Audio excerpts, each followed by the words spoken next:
After nearly a week of exploring the waters around Puerto Inarita along the border of Colombia and Venezuela, we find ourselves in the village of Santa Rosa preparing to take dugout canoes into the flooded forest to search for the altum angelfish. This is what we came for.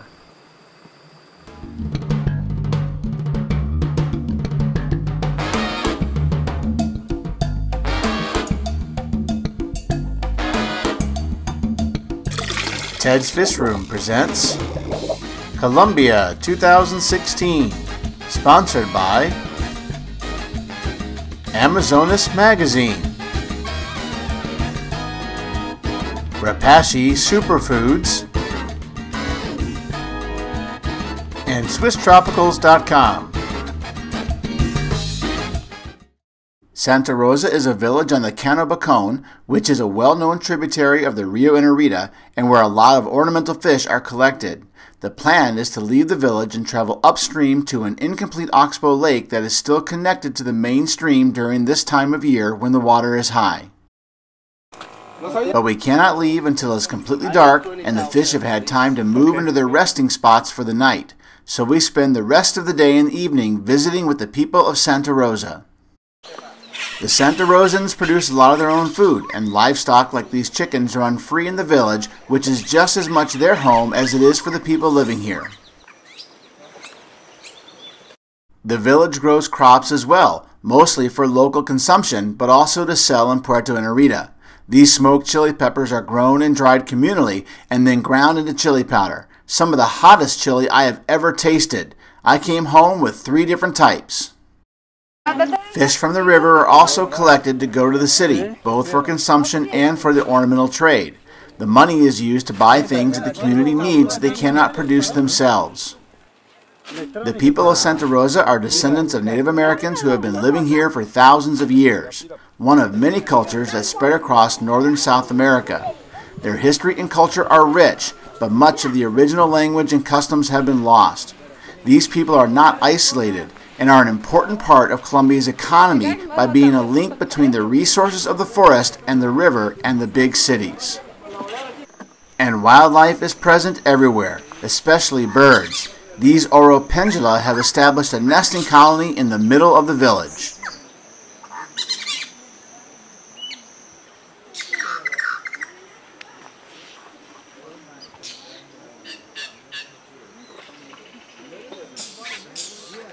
The sun sets about 6 p.m., which means we still have 7 hours to go before we can leave to try to find altum angelfish, so we try to get a little rest.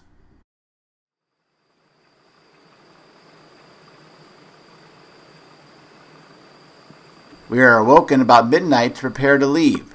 We will be collecting in dugout canoes, which is usually accomplished by 1 collector per boat, so the boats need to be prepared for an extra seat for us. Compared to the villagers, we are big people, and the canoes are small and narrow. I have to admit that I'm a little nervous about falling out in deep water in the middle of the night, but we have life jackets, and this is literally the chance of a lifetime, and I cannot pass it up.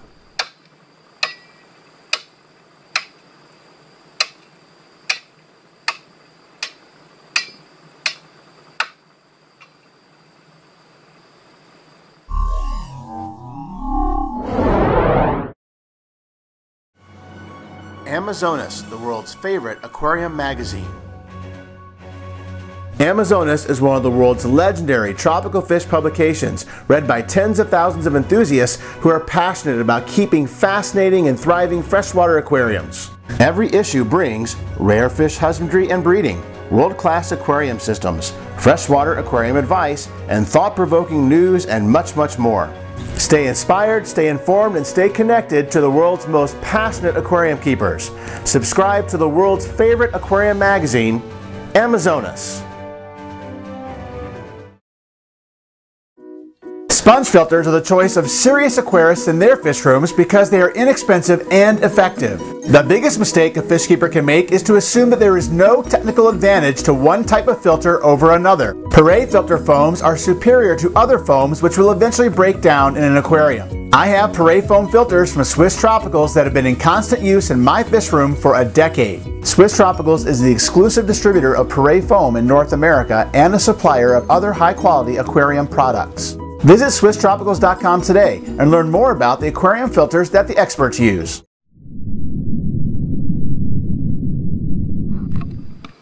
The area we will be collecting in is about a mile upstream, a distance which collectors would usually paddle. But since we have a boat and a motor available, we tie the canoes behind us and save some time by towing them to a beach near the collecting site.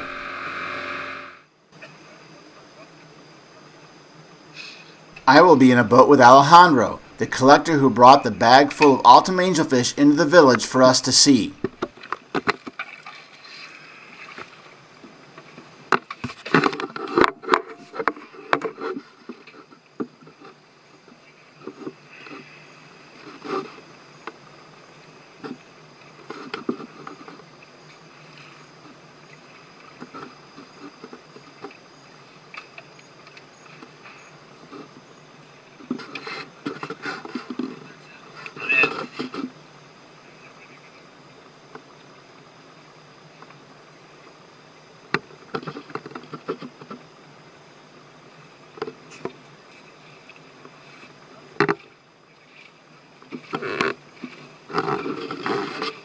With everybody settled and somewhat balanced, we head off into the forest.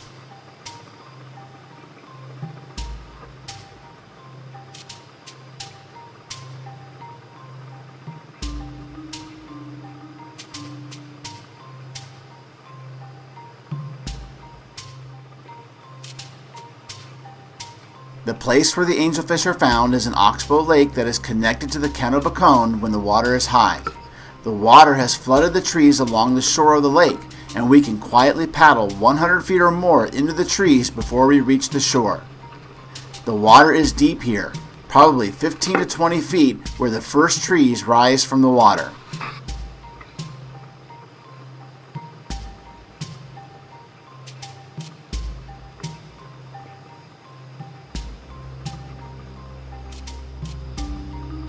The flooded forest is a combination of large tree trunks interspersed with tangled sticks, vines, and brush. Some of the structure has green leaves, some does not. We use bright headlamps to look into the water searching for fish that are resting along the submerged vegetation and structure just under the surface.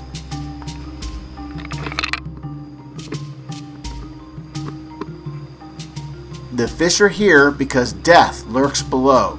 Large predatory catfish move into the flooded forest at night, and the smaller fish try to find a hiding spot as close to the surface as possible where they can avoid being eaten. We have become predators from above. The lights confuse the fish and they usually sit still, dazzled by the brightness, and are easy to scoop up in long nets.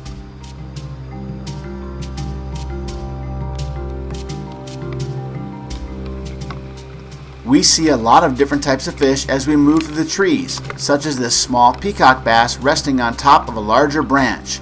This fish is about 10 inches long, which provides a clue as to how large the predators hunting in the area can be.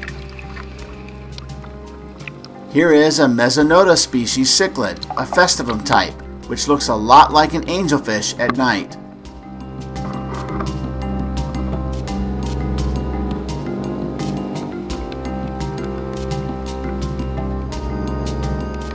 Alejandro and I hunt for altum angelfish for almost an hour before we find one, and then the process to catch it is almost anticlimactic. Just a gentle scoop with a long-handled net and a beautiful altum angel is in the boat.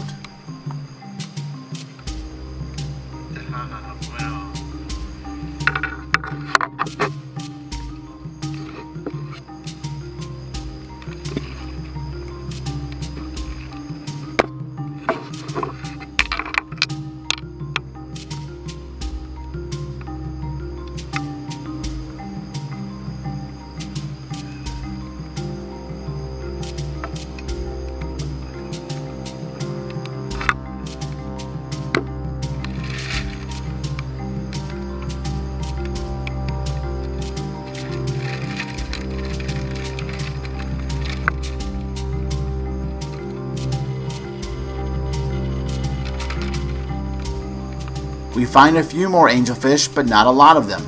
I am told that it is not uncommon to find only a few. A really good night of collecting may produce a dozen.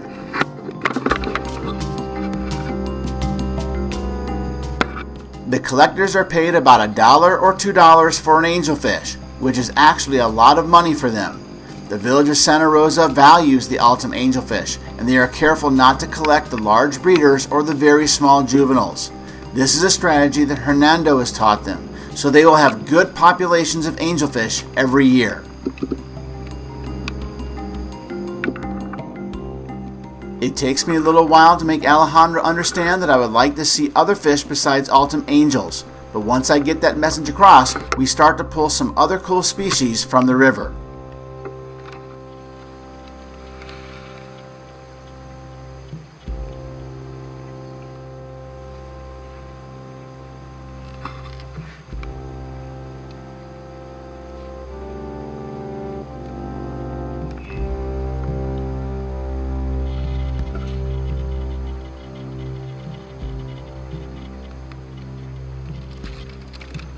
While Alejandro and I were working along one bank of the Oxbow Lake, the other boat was collecting along the other. We meet at the back end of the lake after about 2 hours of collecting, and then return to the beach where the boat is waiting. A fire on the beach guides the way.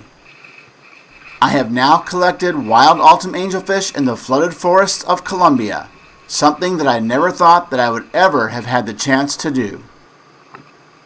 Don't miss an episode of Colombia 2016. Please subscribe to my channel and help spread the word by sharing this video with your friends.